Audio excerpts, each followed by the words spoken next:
Hey YouTube, what's up? This is Ben from ShowToGetIt.com. Welcome to episode 21 of Shooting Cars, the show that comes out every single Thursday at 9 a.m. Pacific Standard Time. In this episode, I'm going to show you how to get shots like these using the panning technique with your DSLR camera. So in this video, I'm going to be teaching you about the settings. I'm actually going to be shooting my 1991 Mazda Miata, which you just saw, and I am going to show you how I edit the files a little bit afterwards as well. So for my camera settings, I have it set to continuous high, so this is the burst mode. Settings set to 1/50th of a second, f9, so I'm going to start with that. I have vibration control on, and I have autofocus continuous, and we're going to see how this works out at first. And then I'm going to adjust my exposure accordingly. So for these shots, the big key is you want the driver, especially if you're shooting for a client, you want them to keep an even pace. That's going to make it a lot easier for you to shoot. And the more straight on you shoot, the easier it'll be to keep the entire car sharp. And pretty much what you're going to do is set your autofocus to continuous. So make sure that as you hold the shutter button down, it moves the focus points as you move your camera. And then what happens is you are just going to slowly turn your body like this to stay with the car. And the coolest part about this is that you can literally just go out to any street and practice with random cars like this. And that's what you should do if you don't have someone available to drive your car, their car right now. You should just go out and shoot some cars. And don't take like 100 photos of the same car. Just take a couple of each car. Make sure nobody's gonna think that you're creeping on them. You're literally just practicing your technique. But you can see that the shutter speed is a little bit too slow in these. And so what I'm gonna do is shoot a little bit wider and actually turn my shutter speed up. So I'm gonna do about 1/80th of a second.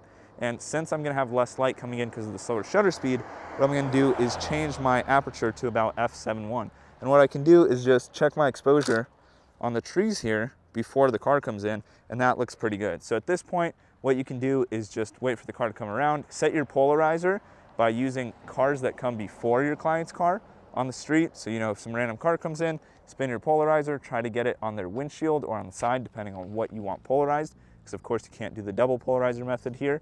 And then keep shooting. So I'm gonna do that for a couple of rounds here with Sean and the Miata, then we're gonna hop into Lightroom, so you guys can just watch this for now.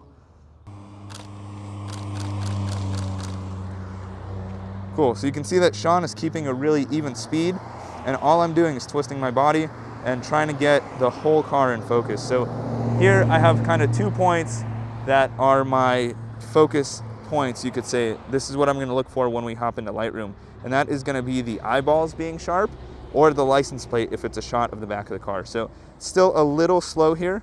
And so what I'm gonna do is bring my speed up a tiny bit yet again. You can see the background is blurred out nicely at 1/80th of a second. So I'm gonna do about 1/100th now. I'm gonna go to f6.3. I'm gonna do it again. Pretty much once I get my exposure locked in right where I want it speed-wise to keep the car in focus, then I'm going to be able to just shoot a couple of different rounds and then be set. So a couple recommendations here: use a telephoto lens and have more space in this. This is a little bit tough because he's close, but if you can do it from a couple 100 feet away, then we're good. So we're gonna shoot some more photos right now, and let's hop into Lightroom. All right, guys, so now we are in Lightroom, and what I want to do is actually show you a couple of photos I took at an event called Shift Sector, which is a roll racing event at a closed down airport. It's a really sick event, and I want to show you a couple of different panning shots that I did there, and then I'll show you the Miata shots as well. So before we get into that, I actually want to show you a slide that you guys can feel free to screenshot, save to your phone, that should help you with getting started in shooting panning shots. So this is kind of like your little cheat sheet. So the first thing I'm going to mention is set your camera to the center autofocus point. So hopefully you guys can see on the back of my camera right here, I have these different autofocus points, and when I click this middle button, it sets the point right there in the center. Let me see if I can make that a little bit easier for you guys. So you can see the dot is moving around on the side and going up and down. And when I click the middle, it's gonna set to the center. So have your autofocus point there. Usually you can see this in the viewfinder as well, and that is going to be the quickest moving autofocus point. The other thing you wanna do is set your camera into autofocus continuous. So usually on the side for Nikon, you'll have autofocus, manual, or letter C on here, so that's gonna be autofocus continuous. Or on my camera, I hold this button down, and then I turn this to AF-C. If you're on Canon, you're going to hold the autofocus button down and go to AI servo. And what that means is when you hold the button halfway down and you keep moving around, you'll hear the lens is going to keep focusing. So instead of like normal, when you take just a single shot, you'll focus, take a photo, and then you have to refocus. In AI servo or AFC mode, you hold it down and it keeps refocusing as you're doing the panning shot to try and get you the sharpest shot. The other thing you want to do is make sure your camera's set to burst mode. So normally, you hold the button down and it'll take one photo until you let go and take it again. When you set your camera to burst mode, which if you don't know how to do this on your camera, DM me on Instagram at @acarphotographer. Send me a photo of your camera. I'll tell you how to do it. It doesn't matter, Nikon, Canon, Sony, Fuji, they all have this mode. But then when you hold the button down and pan, it'll take multiple photos, and that will give you the best opportunity to get a good shot of the car in that frame. So you guys saw earlier when I was actually shooting, that's exactly what I do. And then hopefully one of those 4 or 5 images will be pretty good. So expect to do a lot of deleting in Lightroom later on. The other thing is, of course, you want to be able to control your shutter speed. So put your camera either into manual mode, so M for manual, or put it into shutter priority, so that's S on the Nikon cameras, or TV mode on Canon, and start around 1/50th of a second. If the car isn't blurry enough, try zooming in a little bit more, and if it's still not blurry enough, then slow your shutter speed down. Go to like 1/30th of a second, maybe 1/15th of a second, and make sure, of course, you have vibration control on, so VR or IS or whatever your lens has. If you don't have it, you can still do this, don't worry.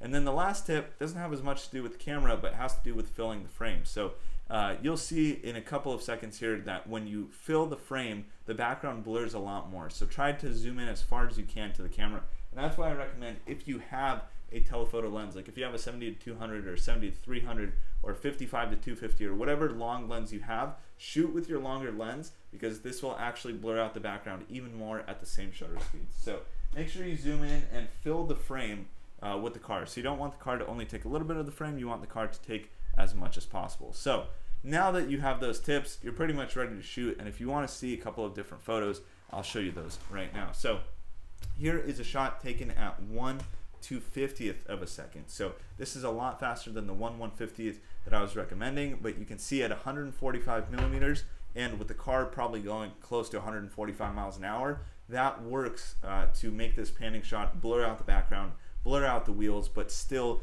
make the logos legible, make the lines of the car clear. And you can see when I zoom in to the headlights and the grille, all the detail is there. So again, I was doing the same thing here, autofocus continuous, burst mode, and shooting, and even at 1/250th it works. So you can see here's a shot at 1/125th of a second, and the edit of that shot. So you can see I did the sky graduated filter that we've done in earlier episodes. I did the same thing on the ground to darken the blacks.